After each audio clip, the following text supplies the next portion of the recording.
ஆண்டவரும் அருமைரட்சகருமா இருக்கிற இயேசு கிறிஸ்துவின் ஆச்சரியமான நாமத்தில் இந்த புதிய மாதத்தில் உங்களெல்லாம் பார்க்க உங்களுக்காக தெய்வ சமூகத்தில் காத்திருந்து வார்த்தையை கொண்டு வர, வாக்குத்தத்தத்தை கொண்டு வர ஆண்டவர் தந்த நல்ல ஸ்லாக்கியங்களுக்காக நான் ஆண்டவரை துதிக்கிறேன், ஆண்டவரை மகிமைப்படுத்துகிறேன். இந்த நாளிலும் கூட, அதாவது இந்த மே மாதம் 1ஆம் தேதியில் கூட உங்களுக்கு தருகிற வாக்குத்தத்தம் மார்க் எழுதின சுவிசேஷ புத்தகம் 10ஆம் அதிகாரம் 27வது வசனம். மனுஷரால் இது கூடாதது தான், தேவனால் கூடாததல்ல, தேவனாலே எல்லாம் கூடும். சர்வ வல்லமையுள்ள தெய்வமே, அன்பு தகப்பன், இந்த வார்த்தை அபிஷேகத்தை தாரும். இந்த வார்த்தையை நம்முடைய பிள்ளைகள் எங்கெங்கெல்லாம் உட்கார்ந்து கேட்கிறார்களோ, கேட்கிற பிள்ளைகள் ஆசீர்வதிக்கப்படுவார்களாக, நன்மை அனுபவிப்பார்களாக. இயேசு ரட்சக நாமத்தில் வேண்டி கேட்கிறோம் நல்ல பிதாவே, ஆமென். எனக்கருமையான கர்த்தருடைய பிள்ளைகளே, இங்கே ஆண்டவர் இந்த மே மாதத்திற்கு உங்களுக்கு, உங்களுடைய குடும்பத்திற்கு தருகிற வாக்குத்தத்தம் என்ன என்று சொன்னால், தேவனாலே எல்லாம் கூடும். நம்முடைய வாழ்க்கையில் மனுஷரால் எது கூடாது இருக்கிறதோ அது தேவனால் கூடும். நம்முடைய வாழ்க்கையில் ஆண்டவர் ஒரு அற்புதத்தை செய்வதற்கு, ஆண்டவர் நம்முடைய வாழ்க்கையில் நன்மைகளை செய்வதற்கு இது செய்ய முடியும், அது செய்ய முடியாது என்கிற ஒரு நிபந்தனையும் இல்லை, எல்லையும் இல்லை. அவர் எல்லாவற்றையும் செய்கிறவர். தேவனாலே எல்லாம் கூடும் என்பதை பார்க்க முடிகிறது. உங்கள் வாழ்க்கையில் தான் நீங்கள் எதெல்லாம் ஜெபித்து நடக்காமல் இருக்கிறதோ, எதெல்லாம் ஜெபித்து உங்கள் வாழ்க்கையில் காலதாமதமாக இருக்கிறதோ, எதெல்லாம் ஜெபித்து உங்கள் வாழ்க்கையில் சோர்ந்து போயிருக்கிறீர்களோ, இந்த நாட்களில், இந்த 1ஆம் தேதியில், இந்த புதிய மாதத்தில் தீர்க்கமாய் சொல்கிற ஒரு வார்த்தை, என் தேவன் எல்லாவற்றையும் நான் உன் வாழ்க்கையில் கூடும்படி செய்வேன், எல்லாவற்றையும் நடக்கும்படி செய்வேன். நீ சோர்ந்து போகாதே மகனே, நீ சோர்ந்து போகாதே மகளே, நான் எல்லாவற்றையும் உன் வாழ்க்கையில் செய்வேன் என்பதாக தேவன் வாக்கு பண்ணி கொண்டிருக்கிறார். ஏன் சோர்ந்து போகிறீங்க? நம்முடைய ஆண்டவர் இருக்கிறார், நமக்கு ஒரு நல்ல தகப்பன் இருக்கிறார். அவர்தான் உங்களை பார்த்து இந்த வாக்குத்தத்தங்களை தந்திருக்கிறார். இந்த சம்பவம் என்ன? மார்க் 10ஆம் அதிகாரத்தில் ஒரு வாலிபன் இயேசுவிடத்தில் வருகிறான். அவன் ஐஸ்வர்யம் உள்ள வாலிபன், ஆனால் ரொம்ப சூப்பர். ஆண்டவர்கிட்ட வந்து கேட்குறான் ஒரு கேள்வி, ஆண்டவரே, நித்திய ஜீவனை சுதந்தரித்து கொள்ள நான் என்ன செய்யணும் அப்படின்னு கேட்குறான். ஆண்டவர் அவனை பற்றி நல்ல அழகாக சொல்கிறாரு. விபச்சாரம் செய்யாதிருப்பாயாக, களவு செய்யாதிருப்பாயாக, கொலை செய்யாதிருப்பாயாக, 10 கட்டளையெல்லாம் இயேசு சொல்லுகிறார். அதுக்கு அந்த வாலிபன் சொல்கிற வார்த்தை, ஆண்டவரே, சிறு வயது முதற்கொண்டு இவைகளெல்லாம் நான் கை கொண்டு வருகிறேன். சரிப்பா, உன்னிடத்தில் ஒரு குறை உண்டு. உன்னுடைய என்ன செய்ய சொன்னால் ஐஸ்வர்யத்தை, உன்னுடைய ஆஸ்தியை விற்று நீ தரித்திரத்துக்கு கொடுத்து பின்பு வந்து என்னை பின்பற்றி வா. பின்பு வந்து நீ பின்பற்றினாதான் உனக்கு அந்த நித்திய ஜீவனை சுதந்தரித்து கொள்ள முடியும் என்று ஆண்டவர் சொன்ன உடனே அவன் ஐஸ்வர்யத்தின் மேல் மயக்கம் இருந்தது நிமித்தமாய், அவன் ஐஸ்வர்யத்தின் மேல் பற்றி இருந்தது நிமித்தமாய் அவன் இயேசுவை விட்டு பின்மாற்றத்தில் போனான், இயேசுவை விட்டு தூரம் போனான் என்று பார்க்க முடிகிறது. சீசர்களுக்கு ஒரே குழப்பம், எல்லாத்தையும் கை கொண்டு வந்தானே, அவனை யார் ரட்சிக்கக்கூடும் அப்படின்னு சொல்லி இயேசுவிடத்தில் கேட்கிறார்கள். யார் ஆண்டவரே ரட்சிப்பு பெற்றுக்கொள்ள முடியும்? அதுக்குத்தான் ஆண்டவர் சொல்லுகிற ஒரு வார்த்தை, இது மனுஷரால் கூடாதது தான், தேவனால் இது கூடாததல்ல, தேவனாலே எல்லாம் கூடும். அவர் எல்லாவற்றையும் செய்கிறவர். அவர் நித்திய ஜீவனுக்காக நியமிக்கப்பட்டவர்களை சேர்த்துக்கொள்கிறவர். இன்றைக்கும் உங்களை அழைத்தவர், உங்களை தெரிந்து கொண்டவர், நித்தியத்திற்காக அவர் அழைத்திருக்கிற அந்த பாதையில் ஓட செய்திருக்கிறவர். அவர்தான் சொல்கிறார் எல்லாம் கூடும், நான் செய்து முடிப்பேன் என்பதை நீங்கள் என்ன செய்யணும் சொன்னால், தேவனால் எல்லாம் நம்முடைய வாழ்க்கையில் கூடணும்னா முதலாவது நாம் செய்ய வேண்டியது, அதே மார்க் 9ஆம் அதிகாரம் 23வது வசனத்தில் வாசிக்கிறோம். என்ன வாசிக்கிறோம்னா, விசுவாசிக்கிறவனுக்கு எல்லாம் கூடுமா. எனக்கு அருமையான கர்த்தருடைய பிள்ளைகளே, இந்த மார்க் 9ஆம் அதிகாரத்தில் சம்பவம் என்ன? இயேசு கிறிஸ்து என்ன செய்கிறார்? ஒரு அசுத்த ஆவி பிடித்ததான ஒரு சிறு பையனை இயேசுவிடத்தில் ஒரு தகப்பன் கூட்டு கொண்டு வருகிறார். அந்த தகப்பன் வந்து இயேசுவிடத்தில் சொல்கிறார், என்ன சொல்கிறார்? இந்த பிள்ளை, என் குழந்தையை தீயிலும் தண்ணீரிலும் அடிக்கடி தள்ளி அலக்களித்து கொண்டிருக்கிறது, என்னால் தாங்க முடியலை. நீர் ஏதாகிலும் மனதுறங்கி இந்த குழந்தைக்கு, இந்த மகனுக்கு செய்யக்கூடுமானால் செய்யும் என்று இயேசுவிடத்தில் வரும்பொழுது தான் ஏதாகிலும். இன்றைக்கு நமக்குள்ள இந்த அவிசுவாசம் தான் இருக்குது. இந்த மாதம், மே மாதம் என்ன செய்யுது? நல்ல ரிசல்ட்டு எனக்கு வரணும், ஏதோ வரட்டும், பாஸ் ஆனால் போதும், இப்படிங்கிற அவிசுவாசம் இருக்குது. எந்த காலேஜில் போய் சேர போகிறீங்க? ஏதோ படிப்போம், ஒரு காலேஜில் போய் சேருவோம், அப்படிங்கிற அவிசுவாசம் நமக்குள்ளே என்ன செய்கிறது? செய்கிறது இருக்கிறது. மேல் படிப்பு என்ன படிக்க போகிறீங்க, மார்க் வந்துட்டு அதுக்கு பிற பார்ப்போம். அதுக்கு தகுந்த மாதிரி எந்த காலேஜில் சீட் கிடைக்குதோ அங்கே போய் சேர்ப்போம். என்ன குரூப் எடுக்க போகிறீங்க, மார்க் வரட்டும், அதுக்கு பிற பார்ப்போம். எல்லாவற்றிலையும் அவிசுவாசம், எல்லாவற்றிலையும் அவிசுவாசமான பார்வை, அவிசுவாசமான பேச்சு ஆண்டவருடைய கரத்தை என்ன செய்கிறது, குறுகி போக பண்ணுகிறது. இன்றைக்கு கர்த்தர் அந்த தகப்பனை பார்த்து மார்க் 9:23 வாசிக்கிறோம், விசுவாசிக்கிறவனுக்கு எல்லாம் கூடும்.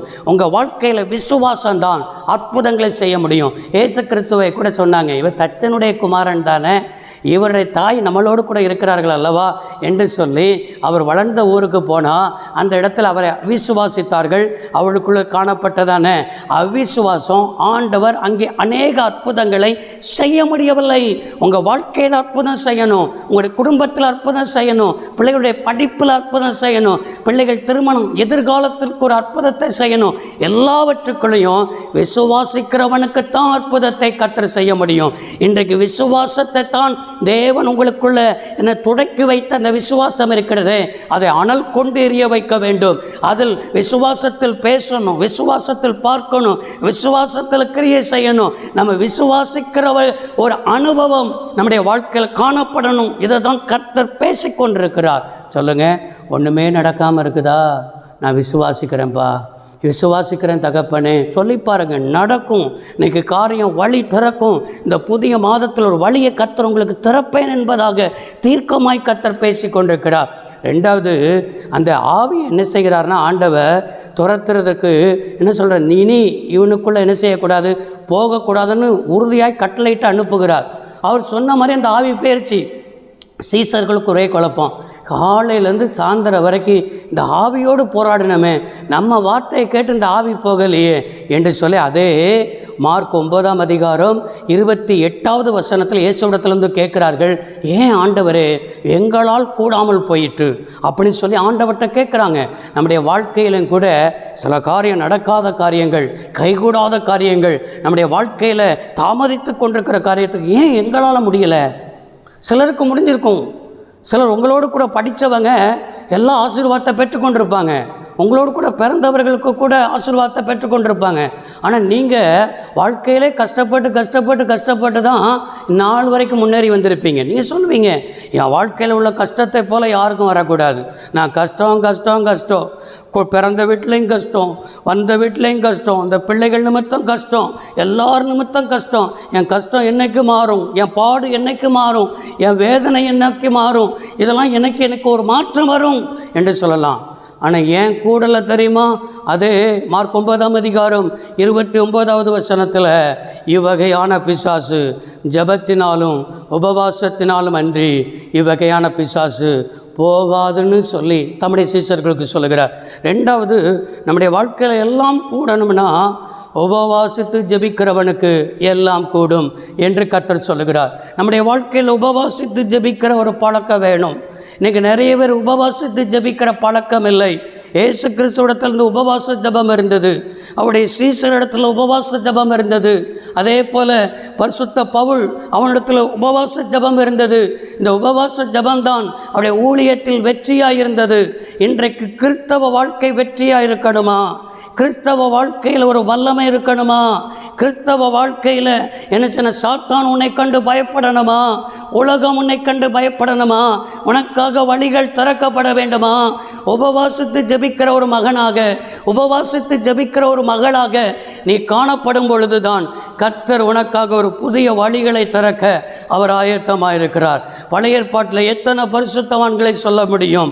நீங்கள் பாருங்கள், யோனா பிரசங்கம் பண்ணி நினிவே ஜனங்கள் என்ன செய்கிறார்கள், மனம் திரும்புகிறார்கள். சிறியோர் முதற்கொண்டு பெரியோர், மிருக ஜீவன்கள் எல்லாம், அந்த தேசத்துடைய ராஜா முதற்கொண்டு ரெட்டுடுத்தி உபவாசத்தில் இருக்கிறார். உபவாசத்தில் இருக்கும்போது நடந்தது என்ன தெரியுமா? ஆண்டவர் செய்வேன் என்று சொல்லி அவர் சொல்லியிருந்த வார்த்தையை கூட அவர் செய்யாதபடிக்கு அவர் மனம் மாறினார். காரணம், ஜனங்கள் மனம் திரும்பினது நிமித்தம், ஜனங்கள் தேவன் பக்கத்தில் உபவாசித்தது நிமித்தம். இன்றைக்கும் உபவாசித்து ஜபித்து பாருங்க. நீங்கள் நிறைய பேர் உபவாசம் சொல்லுவாங்க, என் மனைவி ரட்சிக்கப்படாதக்கு உபவாசம் இருக்கிறேன் சொல்லுவாங்க, என் கணவனாக ரட்சிக்கப்படலை உபவாசம் இருக்கிறேன், என் பிள்ளை ரட்சிக்கப்படலை உபவாசம் இருக்கிறேன். உபவாசம் இருக்கிறேன்னு சொல்லிட்டு கட்டாயமாக வேலை செஞ்சிங்கன்னா அது உபவாசம் கிடையாது. உபவாசம் இருந்து தேவ சமூகத்தில் அமைந்து ஜெபிக்கணும். நீங்கள் ஏதோ ஒரு நேரம் உபவாசம் இருக்கிறேன்னு சொல்லி வேலையை கட்டாயமாக செஞ்சிங்கன்னா அது பட்னியாக கிடைக்கிறீங்கன்னு அர்த்தம். அதுக்கு பலனே கிடையாது. இன்றைக்கி உபவாசம் இருந்து தேவ சமூகத்தில் அமர்ந்து, ஆண்டவரே நீ நல்லவரப்பா, இந்த உபவாச ஜபத்தில் நான் இருக்கிறேன், நீ தான் அற்புதம் செய்ய, அவன் நல்ல புகழ்ந்து நல்ல பாடல்களை பாடி தேவ சமூகத்தில் வார்த்தைக்காய் காத்திருந்து அந்த பிரசன்னத்தில் நிரம்பி பாருங்க, வழிகள் திறக்கப்படும். உபவாசத்து ஜெபிக்கிற ஒரு மனுஷனாக நீங்கள் மாறுங்க, தேவ பிள்ளையாக மாறுங்க. கர்த்தர் உங்களுக்கு கிருபையை தருவார். அதே போல் யாருக்கு பாருங்க எல்லாம் கூடும் அப்படின்னு சொன்னால், அதே யோவான் 15ஆம் அதிகாரம் 7வது வசனத்தில் வாசிக்கிறோம், நீங்கள் என்னிலும் என் வார்த்தை உங்களிலும் நிலைத்திருந்தால் நீங்கள் கேட்டுக்கொள்கிறது எதுவோ அது உங்களுக்கு செய்யப்படும் என்று ஆண்டவர் சொல்கிறார். நீங்கள் என்னிலும் என் வார்த்தை உங்களிலும் அப்படின்னா என்ன? மூன்றாவது அதுக்கு ஒரு பாயிண்ட் கொடுக்கணும்னா, அவருடைய வார்த்தையை கை கொள்கிறவனுக்கு எல்லாம் கூடும். இன்றைக்கி இந்த வார்த்தையை வாசிக்கிறவர்கள் உண்டு, இந்த வார்த்தையை மற்றவர்களுக்கு போதிக்கிறவர்கள் உண்டு. வசனம் எல்லாருக்கும் நல்லா தெரியும், ஆனால் வார்த்தையை கை கொள்ளணும். இயேசு கிறிஸ்து என்ன செய்தார்? சோதனை வந்தது. சோதனை நேரத்தில் பிசாசு என்ன சொல்கிறான்? நீ என்னை பணிந்து கொண்டால் இவைகளெல்லாம் உனக்கு தருகிறேன் என்று சொன்னாலும், ஆண்டவர் அப்படியா, நான் பெரிய ஆளாச்சே, நான் உலகத்தை உண்டாக்குனவராச்சே, நான் எப்படி அப்படின்னு சொல்லி நீ இப்படிப்பட்ட வார்த்தையாக சொல்கிறான் என்று சொல்லி அவனுக்கு முன்பாக தன்னை பெரிய ஆளாக காட்டலை, தன்னை என்ன செய்ய சொன்னால் உயர்த்தி காண்பிக்கலை.